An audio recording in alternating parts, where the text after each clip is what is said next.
Cuando pensé en hacerme artista, pensé siempre en ser pintor.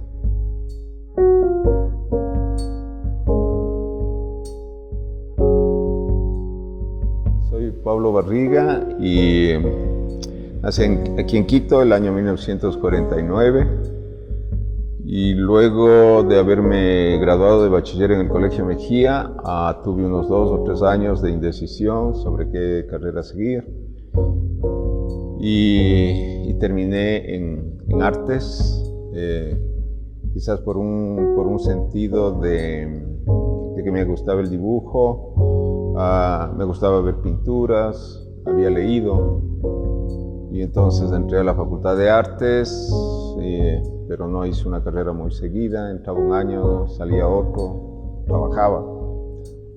Me gradué, obtuve una beca del British Council para estudiar en St. Martin's School of Art de Londres y eso me sirvió para reforzar mi carrera, mi profesión, y regresé y empecé a dar clases de arte también y desde entonces he vinculado mi vida artística, tanto como dentro de la producción artística, del aspecto creativo, cuanto también en la docencia, de las clases. Posteriormente, en el año 89-90, gané un concurso de la Fulbright aquí en Ecuador y estuve como artista invitado en Empire State College en Nueva York y luego también, ya siendo profesor, eso fue siendo profesor en la Universidad Central y de profesor en la Católica, también me presenté a un concurso Fulbright, la SPO, que es para profesores universitarios, y saqué una beca para una maestría que lo hice en Ohio, en Estados Unidos.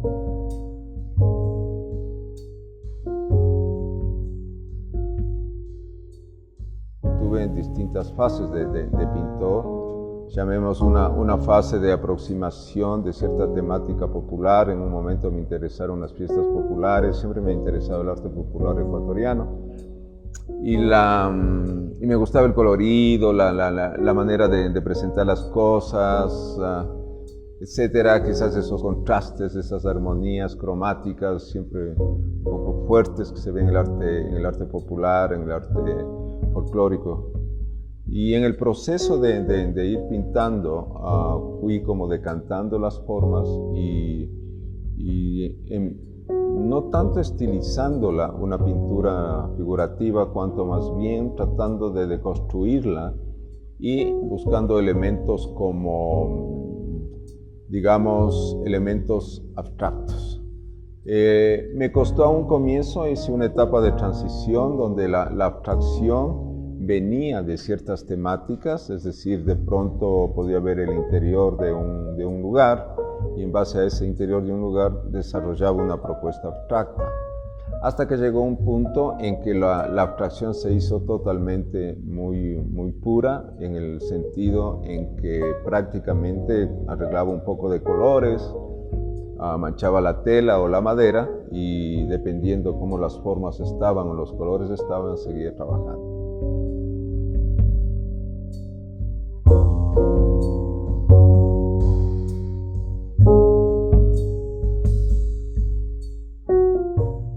Con una generación que se nos mintió mucho sobre los relatos históricos, sobre los relatos nacionales. Uno de ellos fue el mismo elemento geográfico. Se nos decía y se nos hacía ver mapas de un Ecuador amazónico que prácticamente era una ilusión. O sea, desde el año 41-42 ya no tenemos ese territorio que los mapas se sustentaban. Se nos daba en el aspecto cultural la idea de Benjamín Carrión, que éramos una cultura muy alta, que éramos un país así como de una potencia cultural, pero verdaderamente eran unos discursos oficiales que chocaban con una realidad en un país en que había mucho analfabetismo, en que las fuentes de trabajo eran muy escasas, en que había bastante pobreza. Y si una realidad desmiente el discurso, ¿por qué no el arte también tratar de que desmiente esos discursos? Entonces ahí es cuando yo empecé a hacer una exposición solamente de mapas, jugando con la idea muy de de extrapolar, digamos, ciudades, pueblos, de jugar muy libremente con las locaciones, con los accidentes geográficos, con las culturas, ¿no? Y crear unos mapas imaginarios prácticamente de un país, de un Ecuador, de que verdaderamente uno hubiera considerado de que el mapa tenía mejor realidad que la realidad misma como país, ¿no? Entonces siempre ha habido un poco de ese interés. Quizás ha sido una respuesta de una actitud de vida, de siempre estar interrogando las cosas, poniendo en duda, y bajo ese punto de vista, pues llegar también a una crítica, a la crítica de país, a la crítica de uno mismo como ciudadano y habitante de un entorno histórico, cultural, económico, político, geográfico llamado Ecuador.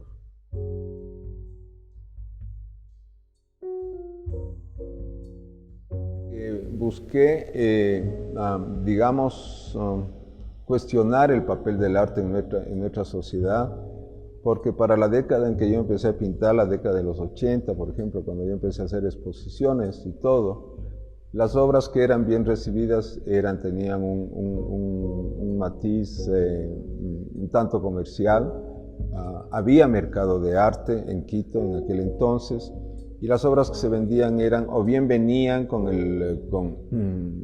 arrastrando, digamos, cierta historia, cierta tradición pictórica, como puede ser el indigenismo, o aparecían nuevas obras, ya sea como una pintura naif o otro tipo de pintura, en que verdaderamente dejaba aparte una corriente de pintura abstracta aquí en el país. Es decir, yo creo que la pintura abstracta en el país en ese entonces no era entendida.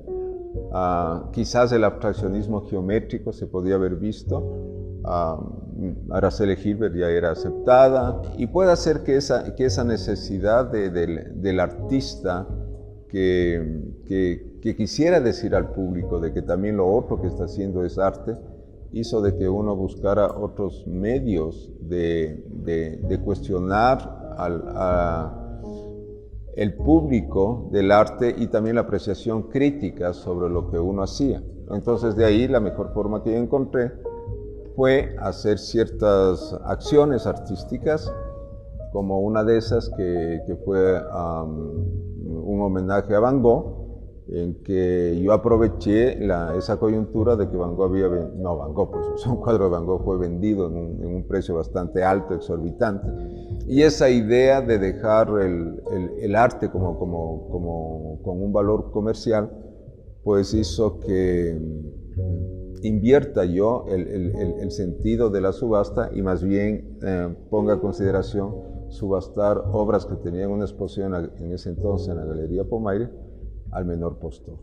Entonces, acciones como ese tipo era como, digamos, un punto en que tenía que hacer, porque me daba cuenta que la pintura por sí misma no estaba despertando esa conciencia del público en cuanto a aprender a mirar la pintura de distinta manera, fuera de unas líneas ya muy tradicionales que el arte tenía. Es decir, no invalidar las otras líneas, cuanto más bien que también sea una aceptación del trabajo que uno estaba haciendo.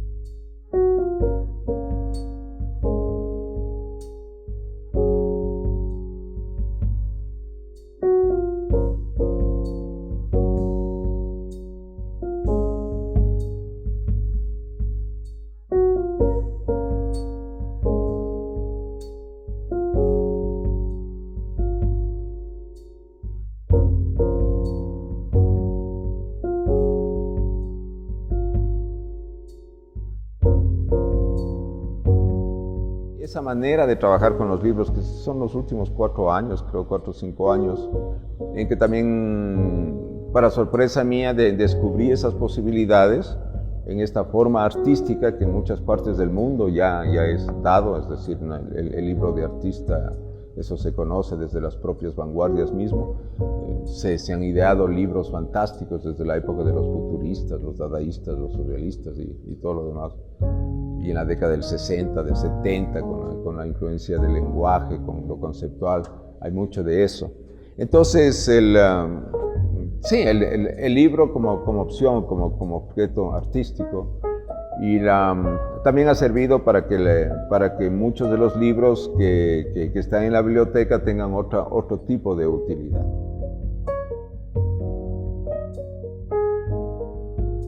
Mi última obra verdaderamente tiene una característica de pobreza. Pobreza en el sentido como el arte povera italiano, en que utiliza los materiales más comunes. Pobreza también en el sentido de materiales económicos.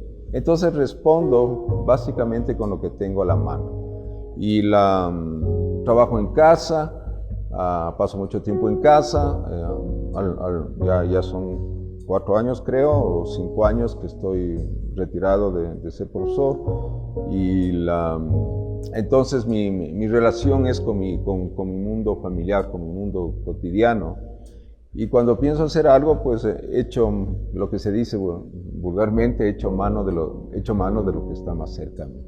Y lo que está más cerca a mí son fotocopias de escritos que he hecho, de fotocopias que he sacado de libros de las bibliotecas, o de cosas que yo he escrito para las clases, son los libros. Y con ello también viene un poco de elementos como de estos almacenes como la papelería, que tiene cantidad de cosas, colores, que los pegatinas, que los máquines, que las cartulinas de colores, etc. Que tanto eso como las ferreterías han sido para mí siempre un mundo de exploración. Entonces ese arte ha venido así. He intentado con eso el collage. El collage también me interesa, me ha gustado. También tiene un poco el sentido de la utilización de estos materiales frágiles. Entonces sí creo que tiene un poco el sentido de una obra más cercana también a un sentido no tanto de permanencia, cuanto de transitoriedad. Entonces eso de la transitoriedad puede hacer que yo lo entienda en camino a una futura obra, o como reflejo de una transitoriedad de un periodo que para mí es nuevo. O sea, estoy viviendo mis primeros años de jubilación y es algo nuevo vivirlo. O sea, es cuando uno vive los primeros años de adultez, los primeros años de juventud, los primeros años de niñez. Son un aprendizaje, o yo lo estoy viendo así.